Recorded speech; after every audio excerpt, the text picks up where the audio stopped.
And Moonshadow open tonight in Melbourne. Its premiere worldwide tonight in Melbourne. A very special night. At the Princess Theatre. Cat Stevens, I believe, in town for it. Yes. His life story in music and song, and it's called Moonshadow. Everyone's raving about it. Well, I don't know why, because they wouldn't have seen it. From the previews. Well, this is the first night, and Donna Demaio is there for us, and thank you for being there, Donna. What's it like?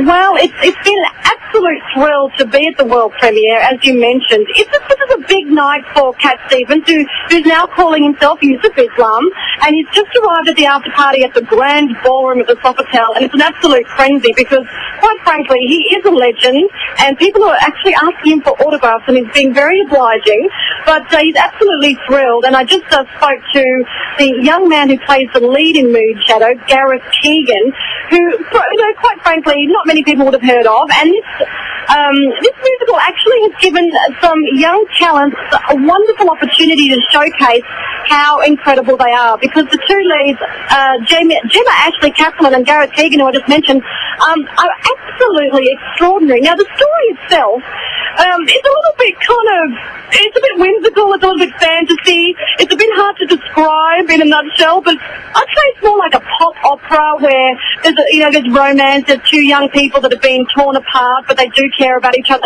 Ultimately there's going to be a happy ending, but the music, it's really essentially about the extraordinary songs that Cat Stevens wrote over decades. And I have to say, hearing Morning Has Broken live with these, and the voices in the show are extraordinary. The ensemble are great. Marnie McQueen plays the nasty pasty. She's got what's her name? Princess Zainab, and she's got the best witch's cackle I've ever heard. So she was great. And the wonderful Robert Grubb, who we've known from the small screen, and he's been a stalwart of the theatre. He's actually in the show as well, and he is gorgeous. He's from way back when. Remember the Flying Doctors? Robert Grubb was in that show for many years. So it's I think it's an interesting show. I'm not sure how the critics will react. Those hardcore musical theatre aficionados. But ultimately, it's a really fun show filled. I lost count. There's about 35 songs. Actually, there's 41 songs in Act 1 and Act 2. What is it? Is it big stage? Are there 3 acts? Is it...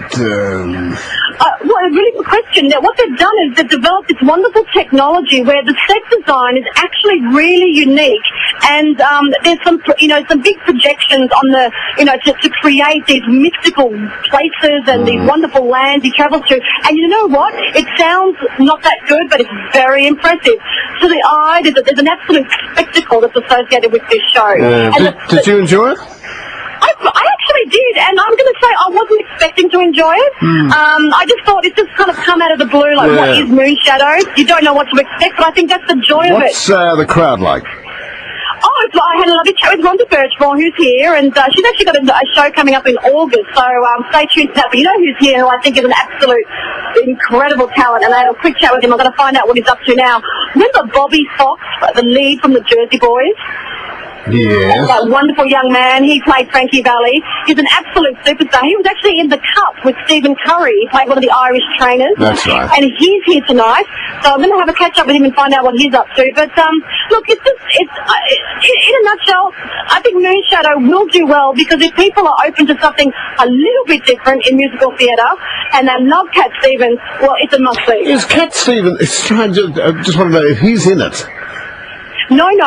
Cat Stevens is not in it. What he's done, he's actually written the score, obviously, he's written all the music, but it's a little bit of humour in it. It's a little bit strange. I'm going to say the storyline's a little bit all over the place. Because I think people think that he's in it. Yeah, and did he come on stage at the end, Donna?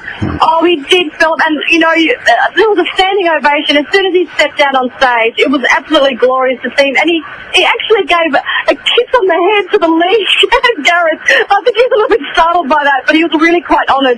And I said to Gareth, what did Cat Stevens say to you after the show? And he said, you know what? He was so thrilled with how it all went. And he goes, I still can't believe I'm in the show. I think it's going to take me a few years to realise this is actually happening to me. So I just thought that was a really sweet thing for him to say. So, okay, well, it sounds like a very big premiere, the first night in Melbourne of Cat Stevens' Moon Shadow at the Princess. A most unusual show. Yeah, well, I think you'd expect that, wouldn't you? I hope it's a commercial success. Yes. You know, people like things like Annie where they're familiar with this plot.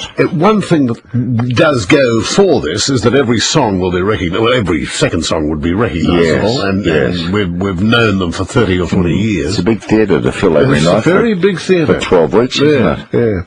Good luck. Thank you very much indeed, Donna. Out and about tonight. It's 10:30.